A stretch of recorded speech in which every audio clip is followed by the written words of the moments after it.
Welcome in, everybody, to another episode of From the Bench to the Mic. I'm your host, Jonathan Holmes. We're here. It is Monday, March 9th. March is here. Yes, I'm rocking the cutoff hoodie. Comfy vibes, man. Been watching hoops. Feels like 24/7 last few days. It's been awesome. Wouldn't trade it for the world. We've got Hofstra versus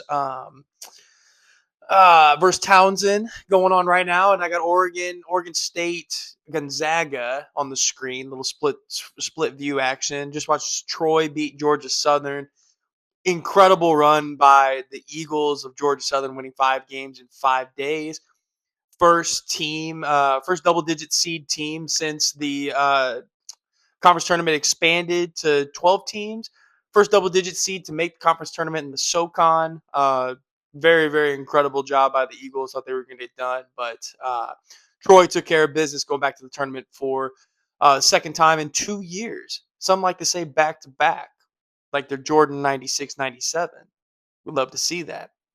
But today's episode, man, I know you guys are probably getting fed just a ton of information on bubble teams to look out for, Cinderella stories, favorites, who's going to win who's going to be in the final four, bubble watch, all that stuff. And I could give you guys my opinions. I would love to, but I just want to talk through a few teams that I think are going to be exiting March early, 3 teams, and then 3 teams that are going to be extending their stay, in my opinion, in tournament. So nothing from a conference tournament perspective. All 3 of these teams, well, one of them needs to probably win their conference tournament to get in, but would love to see this team in there.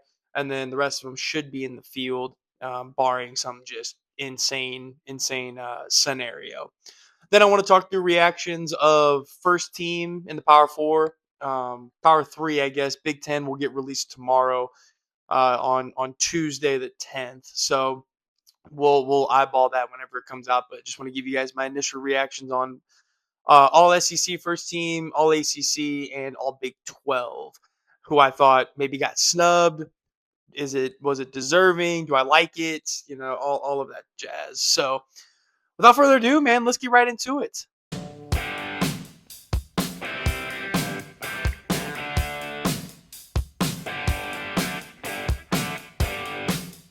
First, starting out, I want to talk through 3 teams that I think are going to be exiting March early. Now, I feel like a lot of you guys have heard this team get thrown around, but Purdue. I've been so out on Purdue for a few months now. We've got our NCAA auction coming up. For anybody that wants any more info on that, let me know. Would love to explain the auction format. It's a blast. We got some dudes getting in over here. It's gonna be a great time. Everybody wagering on teams, and um, yeah, it's a fun way to do it. Just something a little bit different than what we do from a filling out a bracket perspective. Everybody brings $25 and we auction off teams, and the rest of the money, all the money goes to the pot, and we have a blast doing it. So, but anyways, I digress. Teams exiting early. First team, Purdue. 4-0. They were 4-0 in February, lost to Michigan, and and the wheels just completely fell off. Braden Smith, in my opinion, very disappointing year. I'll be honest. I'll be shocked if he's on first team All Big Ten that gets released tomorrow. I don't think he's played like an All Big Ten player. He had great milestones, achieved some great things, but don't think he played as a first team All Big Ten. I think Sam Hoiberg was better. I think Bennett Sturts was better. Jeremy Fears. I even think Elliot Cadeau. I think that those are 4 point guards right there off the top of the dome piece that I thought was better than Braden Smith this year. And don't get me wrong, Purdue being preseason number 1 probably deserved all the hype. All the returners come in, and Matt Painter and the gauntlet that's supposed to be West Lafayette, but in Mackey Arena. I never got onto the hype. So ever since when Iowa State walked in and beat them by 30, I started to have doubts on Purdue, and then they just continue to lose at home, and I'm like, elite teams don't lose at home like this. This shouldn't be happening. So Purdue's my first team. They needed. I mean, their last win Northwestern, they needed a slip up. Northwestern had them on the ropes the entire game. Northwestern just dropped the ball at the end of the game, ended up sneaking out with a W there. Lost to Wisconsin at home again over the weekend. So they're just a train wreck right now. I think maybe if they can get right in the Big Ten tournament, maybe.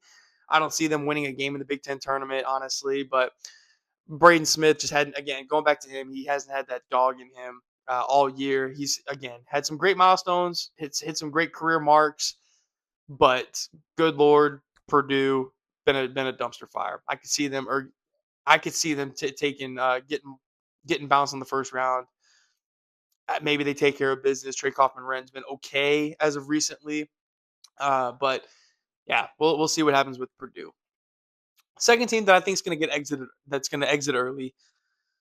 They had a great win. I know Kansas State's not good, but Kansas is my second team. They just destroyed Kansas State as they should. Everybody played super well.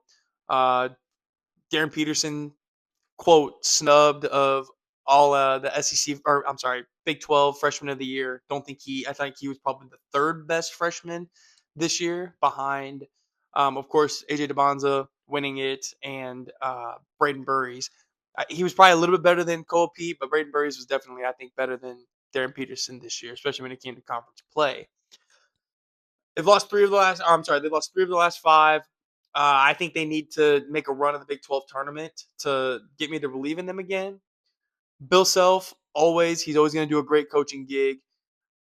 It's just been so inconsistent from the lineup perspective that I just don't know what's going on with him. So he came off the bench against Kansas State.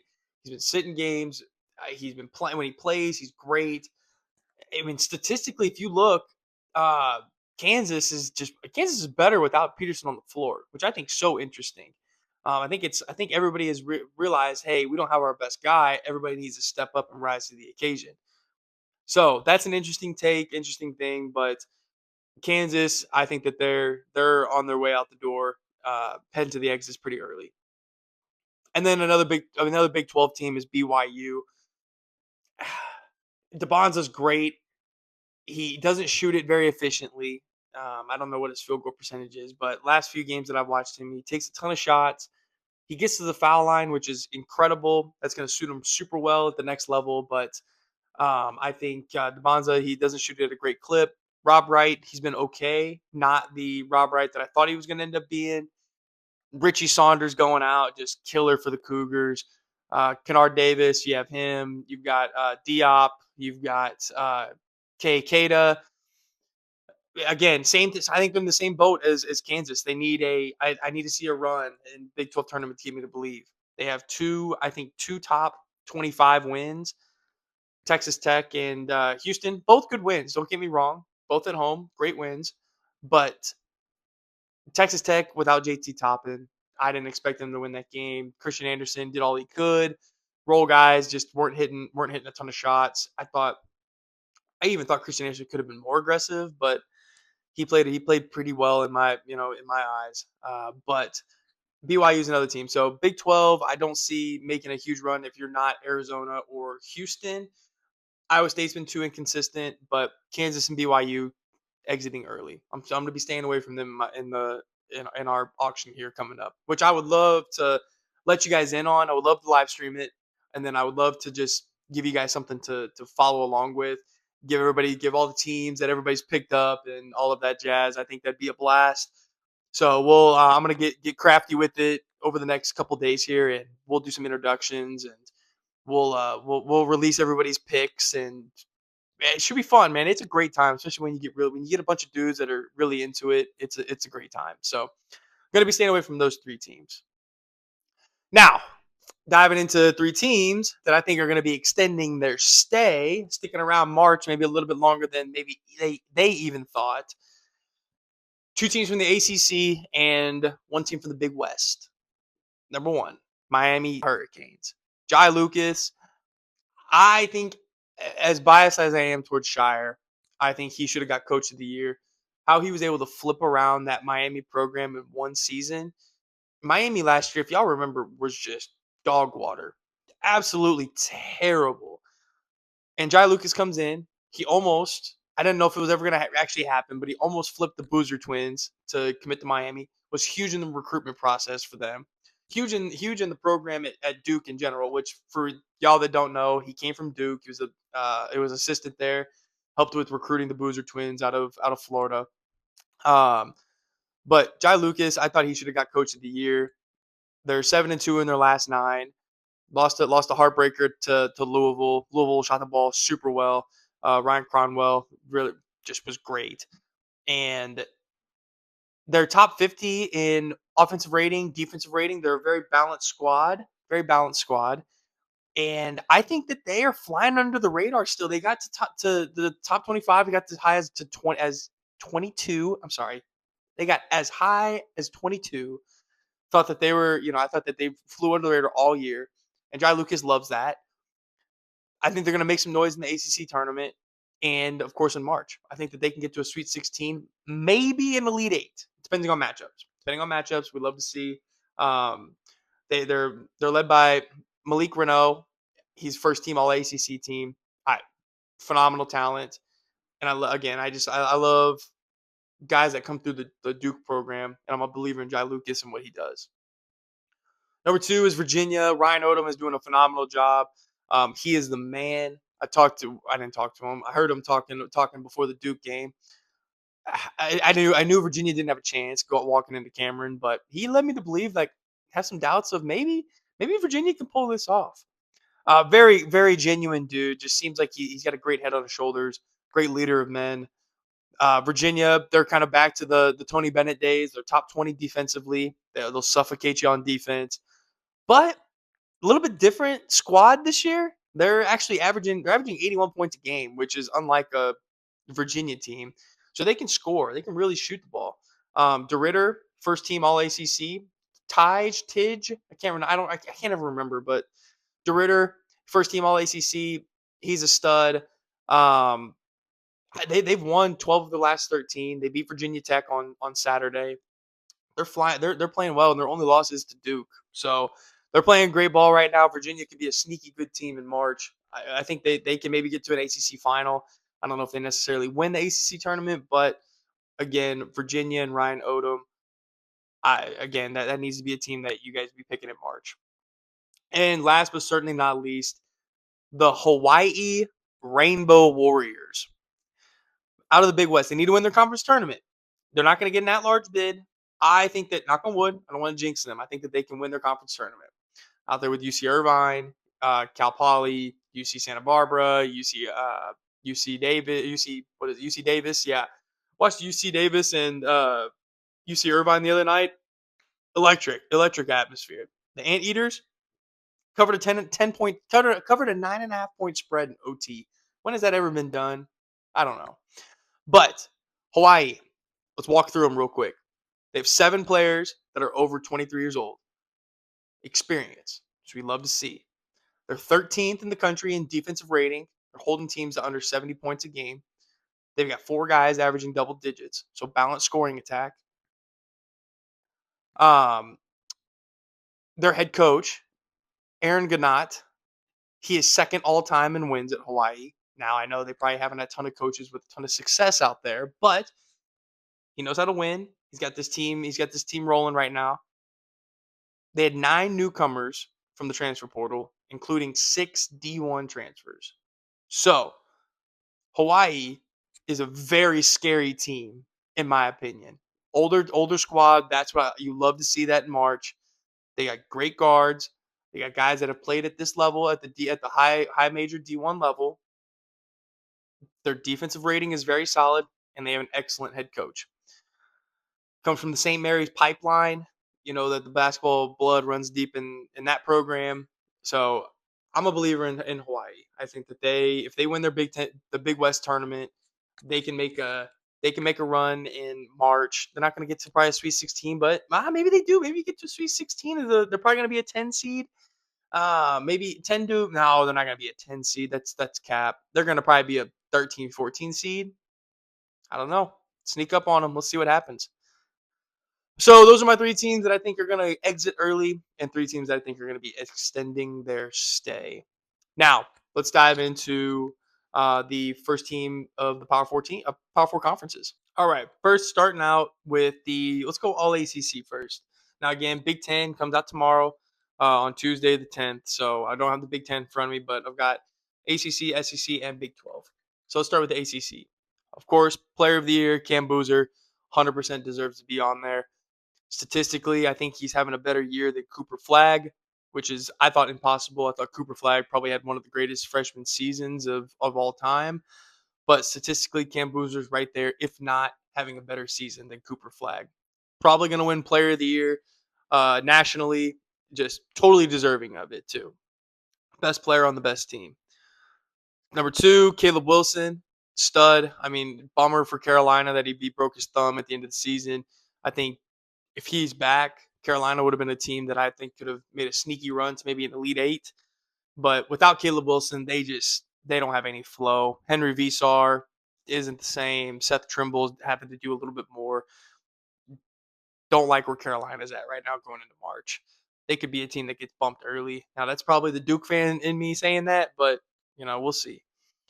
Igbuka Corey from Stanford. I don't know if you guys have seen this dude play. This dude is an elite scorer. Elite. With the best. Watched him against NC State on Saturday. Fried him. I could not. I was upset with NC State because I'm like, why are you guys not doubling this dude? He went for dang near 40. I think he had 37. Freaking cooked. Ibuka Okori, if he wasn't on Stanford, this dude would probably be getting Player of the Year recognition. But he's on a sorry team out there in Cali. So Ibuka Okori, I think he was totally deserving of it. You probably could have thrown Pat Gongba. Probably could have got on here. That's probably the Duke fan in me talking. But Pat Gongba had an awesome year. Malik Brown as Defensive Player of the Year for Duke. Phenomenal. But I like how the ACC's got some variety. So does the SEC too. I love that. But Ibuka Corey, Caleb Wilson, Cam Boozer are totally deserving. Malik Renault, leader for the Miami Hurricanes, they're having an awesome year, totally deserving. And DeRitter out of Virginia, I think he was all for it as well. I don't have the stats on these guys, but I just know dogs when I see them, and that's 5 dogs right there. So all ACC first team checks out in my book. Second, let's go through the SEC, all SEC team. Darius Acuff, Player of the Year, Freshman of the Year, totally deserving, having a historical season.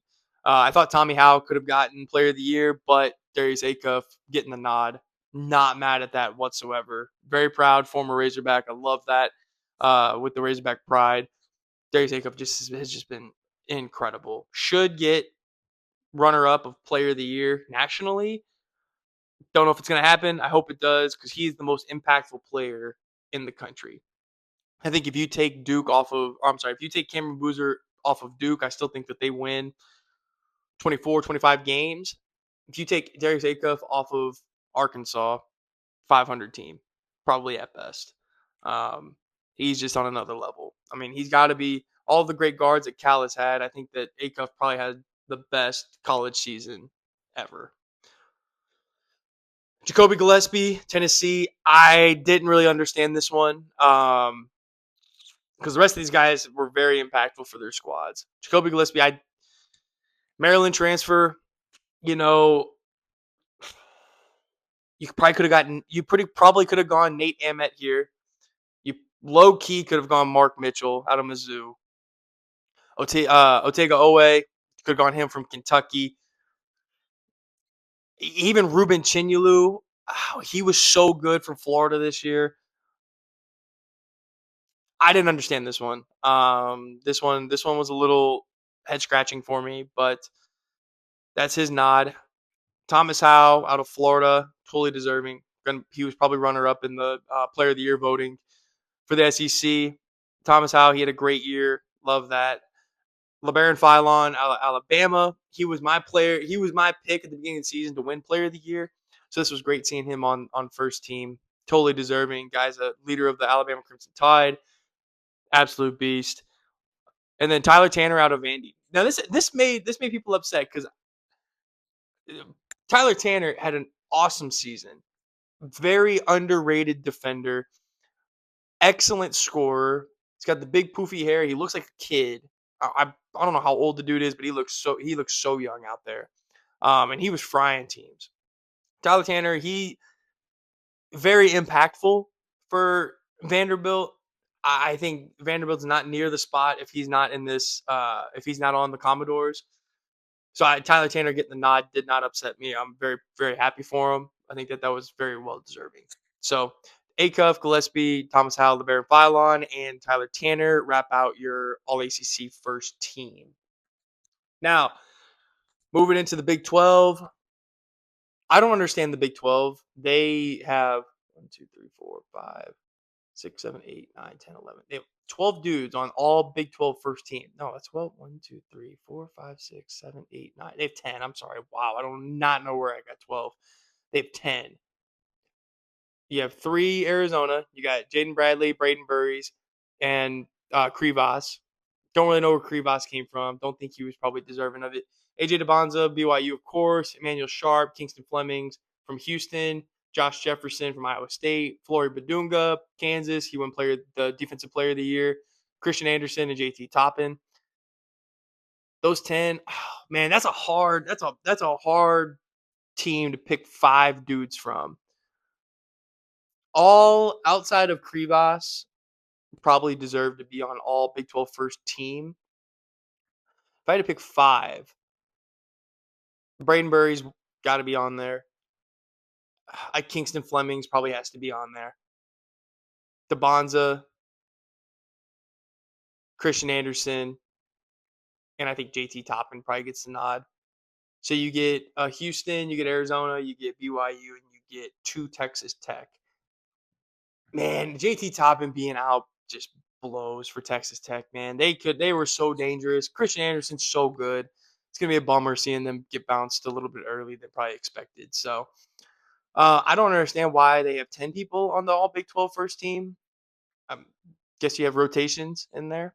I don't know, but all great players. Krivas doesn't really make much sense. I'm probably replacing Krivas with Chris Sinak. Had an awesome season for Houston. You could throw Darren Peterson on there with how impactful he was with Kansas, just from a scoring perspective. Yeah, I mean, who else are you gonna put there? Cole Pete's not even on here. Cole Pete he kind of cooled off though. Cole Pete low key cooled off after the Florida game. After that first game of the year, he really made a staple of being possibly player of the year. Yeah, Cole Pete probably doesn't get deserved, honestly. But that's your all Big 12, that's your all ACC, and your all SEC first teams, and then bench to Mike's reactions. Everybody's pretty well deserving, man. I know a lot of thought goes into these, but these are some loaded squads. If I had to pick one to, oh man, that SEC team is gonna be tough to stop. I'm probably going I'm probably going with SEC first team. If these 3 lined up and played round robin, I think that the SEC team would go 2-0. As good as I think the ACC team is, I think all SEC teams were very well rounded. I just have a question mark of Jacoby Gillespie, but everybody else I think is great. So yeah, there we are, man. We're in March. Trying to think. I mean, we got Detroit Mercy, Robert Morris. Everybody tune in this week to these mid-major conference championships. Get an idea of who you're going to be picking for, picking against, picking with, riding with. Hoops is just consuming me. I love it. We're rocking. Um, Excited for these Power Four tournaments to start this weekend. Going to be in Kansas City. Going to be trying to sneak up to a Big 12 game. But yeah, we got some great hoops lined up. There's some great mid majors out there. Teams have already clinched. Oh man, yeah, it's gonna be good. It's gonna be so fun. So yeah, those are my reactions there. Don't really have anything else. So keep watching hoops, man. If you guys have any questions about the auction, give me a holla. Give me a holla for $1, and I would love to fill you in. So appreciate everybody tuning in. Everybody have a great one. Peace.